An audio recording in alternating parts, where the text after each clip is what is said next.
ہاں ٹھاکر صاحب، میں خود بھی اس بات پر یقین نہیں رکھتی، لیکن کچھ واقعات ایسے ہوئے ہیں جن کے بارے میں آپ کو صرف اتنا بتاؤں گی کہ میں نے کسی کے بارے میں کوئی خواب دیکھا اور اس کا ماضی میرے سامنے آ گیا، اور پھر جب میرے اس خواب کی تصدیق کی گئی تو وہ خواب بالکل سچا نکلا۔ جس پراسرار وجود نے مجھے سچے خواب کا یہ علم بخشا، اس نے یہی کہا تھا کہ میں سچے خواب دیکھ سکتی ہوں۔ ٹھاکر عجیب سی نگاہوں سے ثنا کو دیکھ رہا تھا، پھر اس نے کہا، تمہاری ایک بات بھی میری سمجھ میں نہیں آئی بیٹی۔ رات کو میں نے ان کٹے ہوئے پیروں کے بارے میں خواب دیکھا۔ آپ مجھے ایک بات بتائیے، کیا آپ نے کسی چندراوتی کا نام سنا ہے؟ ثنا کے منہ سے یہ نام سن کر ٹھاکر اور رما ٹھاکر دونوں ہی ایک دوسرے کی شکل دیکھنے لگے تھے۔ پھر ٹھاکر نے سرسراتی ہوئی آواز میں کہا، ہاں، اس نام کا تھوڑا بہت تعلق ہمارے خاندان کے ماضی سے ہے۔ میں نے دیکھا ٹھاکر صاحب کہ کٹے ہوئے وہ پاؤں ایک ناچنے والی چندراوتی کے ہیں، اور چندراوتی کا باقی جسم اس حویلی کے ایک تہہ خانے میں موجود ہے۔ اس کی روح بھٹک رہی ہے کیونکہ اسے چتا نہیں ملی، اور آپ جو اپنی حویلی میں کسی پراسرار وجود کو ناچتے ہوئے دیکھتے ہیں، اور آپ کی حویلی میں جو پراسراریت ہے وہ چندراوتی کی اس بھیانک کہانی ہی سے منسوب ہے۔ آپ مجھے بتائیے، آپ کے خاندان کی تیسری نسل کے بزرگ ٹھاکر پربھات سنگھ کے بارے میں جو کہانیاں مشہور ہیں، کیا ان میں چندراوتی کی کہانی شامل نہیں ہے؟ ٹھاکر ارجن نے دونوں ہاتھوں سے سر پکڑ لیا، پھر انہوں نے کہا، اتنا تو میں نے تمہیں نہیں بتایا ثنا بیٹی، اتنا تو میں نے تمہیں نہیں بتایا۔ ہاں، اگر آپ کو چندراوتی کی کہانی معلوم ہے اور آپ نے اسے مجھے نہیں بتایا تو یہ کہانی میرے منہ سے سن لیجیے، ثنا نے کہا، اور چندراوتی کے بارے میں جو کچھ اس نے اس خواب میں دیکھا تھا وہ ٹھاکر ارجن چند کو سنا دیا۔ ٹھاکر خوفزدہ نگاہوں سے ثنا کو دیکھنے لگا تھا۔ کچھ دیر کے بعد اس نے کہا، ہاں، یہ کہانی بالکل ٹھیک ہے، مگر اس کے بارے میں ہدایت کی جاتی ہے کہ یہ کسی اور کو نہ سنائی جائے اور نہ اسے دہرایا جائے جب تک اس کہانی کو آخری منظر تک نہیں پہنچا دیا جاتا۔ ٹھاکر صاحب، یہ حویلی اسی طرح پراسرار حالات کا شکار رہے گی اور یہاں کبھی سکون قائم نہیں ہو سکے گا۔ ثنا کے منہ سے جو آواز نکل رہی تھی وہ اس کی اپنی آواز نہیں معلوم ہو رہی تھی، لگتا تھا کہ جیسے اس کی زبان سے کوئی اور بول رہا ہو، یہاں تک کہ ٹھاکر ارجن کو اس کی آواز تک بدلی ہوئی محسوس ہو رہی تھی، اور ٹھاکر ارجن کے رونگٹے کھڑے ہو گئے تھے۔ وہ کچھ دیر تک ثنا کے چہرے کو دیکھتا رہا اور پھر اس نے آواز دی، ثنا بیٹی، ثنا۔ ثنا واقعی اس طرح چونکی تھی جیسے سوتے سوتے جاگ پڑی ہو۔ اس نے ادھر ادھر دیکھا، پھر بولی، آپ نے مجھے آواز دی ٹھاکر صاحب؟ ہاں بیٹے، ابھی کیا کہہ رہی تھی تم؟ ٹھاکر ارجن نے ثنا کے چہرے کو غور سے دیکھتے ہوئے کہا، اور ثنا آنکھیں بند کر کے یاد کرنے کی کوشش کرنے لگی کہ وہ کچھ لمحے پہلے کیا کہہ رہی تھی۔ پھر اس نے کہا، ہاں ٹھاکر صاحب، میں نے آپ کو جو واقعات سنائے وہ سب میں نے خواب میں دیکھے تھے، اور میں سچے خواب دیکھتی ہوں۔ اگر یہ کہانی سچ ہے تو آپ سمجھ لیجئے کہ مجھے آپ کے پریوار کے بارے میں کچھ معلوم نہیں ہے، میں صرف وہ بتا رہی ہوں جو میں نے خواب میں دیکھا ہے۔ ٹھاکر سوچ میں ڈوب گیا تھا، پھر اس نے کہا، کیا بتایا تم نے؟ وہاں جہاں 3 درخت بہنوں کی طرح ایک دوسرے کے گلے میں ہاتھ ڈالے ہوئے کھڑے ہیں، وہ تہہ خانہ وہاں سے شروع ہوتا ہے؟ یہی سوال میں آپ سے کرنا چاہتی تھی ٹھاکر صاحب، کیا آپ کو اس تہہ خانے کے بارے میں معلوم نہیں ہے؟ بھگوان کی سوگند نہیں معلوم، بس یوں سمجھ لو کہ جب سے اس حویلی میں آیا مشکلوں ہی کا شکار رہا۔ جو کچھ مجھے معلوم تھا یہاں کے بارے میں، جیسا کہ نوادر کا وہ میوزیم، کٹے ہوئے پاؤں وغیرہ وغیرہ، میں تو بس ڈرتا ہی رہا ہوں یہاں سے، اور یہ جانتا ہوں کہ یہ سازش میرے بھائیوں نے کی ہے، کیونکہ وہ جانتے تھے کہ حویلی آصف زدہ ہے۔ ان کا خیال ہوگا کہ آخرکار اس حویلی میں میری اور رما کی موت ہو جائے گی، ہم یہاں کے ماحول کو برداشت نہیں کر سکیں گے۔ اور ہوا بھی ایسا ہی، مگر حویلی نے اس طرح ہمارے پاؤں پکڑے کہ ہم جہاں بھی گئے، جیسا کہ میں تمہیں بتا چکا ہوں، مصیبتوں کا شکار ہو کر واپس اسی حویلی میں آ گئے، گویا حویلی ہماری جان نہیں چھوڑنا چاہتی تھی۔ آپ اس بات کو کیا سمجھتے ہیں ٹھاکر صاحب؟ ممکن ہے کہ بیچاری چندراوتی کا انتم سنسکار آپ ہی کے ہاتھوں ہونا ہو، کیا کہتے ہیں اسے، انتم سنسکار، ہاں وہی، یعنی آخری رسومات۔ اچھا ایک بات بتاؤ، یہ سچے خواب تمہیں کہاں سے ملے؟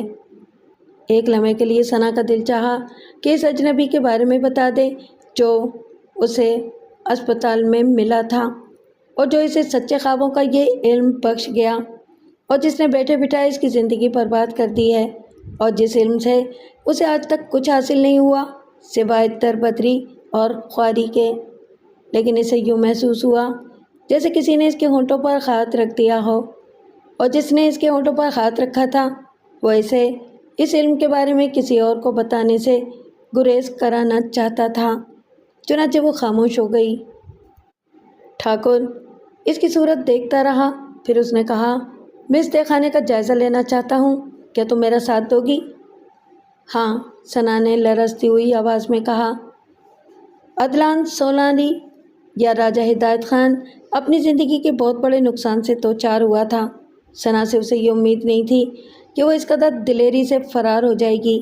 واپسی میں وہ دیوانوں کی طرح ثنا کو تلاش کرتا پھرا تھا۔ پوری بستی چھان ماری تھی اس نے۔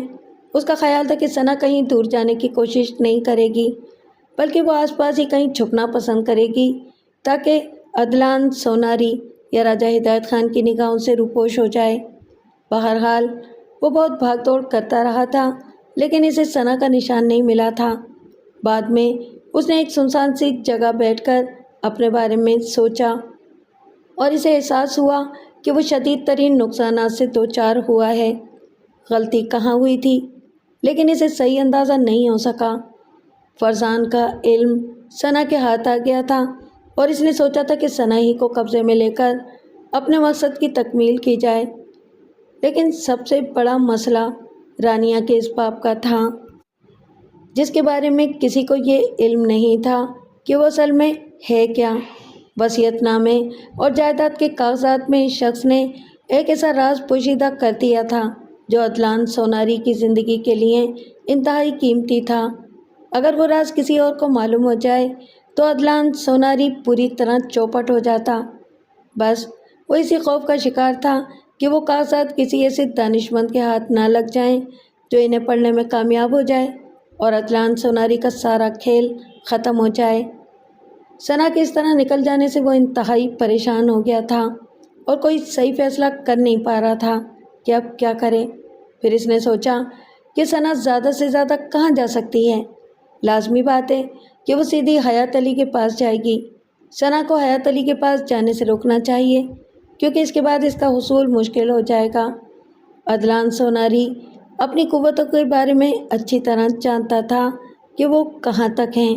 ابھی وہ اپنے علم میں اس قدر قادر نہیں ہوا تھا کہ ہر کام اپنی مرضی کے مطابق کر لے۔ ایک عجیب گورکھ دھندا تھا جس میں وہ بری طرح الجھ کر رہ گیا تھا۔ بہرحال بہت دیر تک سوچتا رہا۔ ثنا اتنا کامیاب وار کر جائے گی، اس بات کی اسے بالکل امید نہیں تھی۔ ایک بالکل ہی معمولی آدمی کی حیثیت سے اس نے ایک طویل سفر طے کیا تھا۔ راجہ ہدایت خان کی حیثیت سے اس کا طوطی بولتا تھا اور لوگ اسے اچھی طرح پہچانتے تھے۔ چنانچہ یہ سفر کرنے میں اسے بڑی مشکل پیش آئی، اور حقیقت بھی یہی تھی کہ وہ راجہ ہدایت خان کا دوسرا روپ تھا، اور اسی روپ سے فائدہ اٹھاتے ہوئے اس نے راجہ ہدایت خان کی حیثیت اختیار کر لی تھی۔ بہت لمبی اور پیچیدہ کہانی تھی جو نہ جانے کہاں تک پھیلی ہوئی تھی۔ بہر طور یہ سارا سلسلہ ایک انوکھی حیثیت رکھتا تھا۔ وہ شہری آبادی میں پہنچ گیا، اور پھر اس نے اپنے علم کے زور پر یہ معلوم کیا کہ ثنا حیات علی تک نہیں پہنچی۔ حیات علی کے بارے میں بھی اس نے یہ معلومات حاصل کر لیں کہ وہ لمبی چھٹی پر نکلا ہوا ہے۔ یہ بات قرینِ قیاس تھی کہ ثنا کے حصول کے بعد ثنا کو عدنان سوناری سے بچانے کے لیے حیات علی نے روپوشی اختیار کر لی ہے اور ثنا اس کے ساتھ ہے۔ لیکن اسے معلوم ہو گیا تھا کہ حیات علی نے چھٹی لی ہے اور اس کے بعد وہ غائب ہو گیا ہے۔ اس سے یہ اندازہ بھی ہو جاتا تھا کہ حیات علی نے ثنا کی گمشدگی کے بعد فوراً ہی چھٹی لے لی تھی۔ یہ معلومات حاصل کرنے کے بعد وہ حویلی چل پڑا کہ وہاں کا بھی جائزہ لے کہ کیا صورتحال ہے۔ لیکن یہاں پہنچ کر اسے ایک اور مشکل کا سامنا کرنا پڑا۔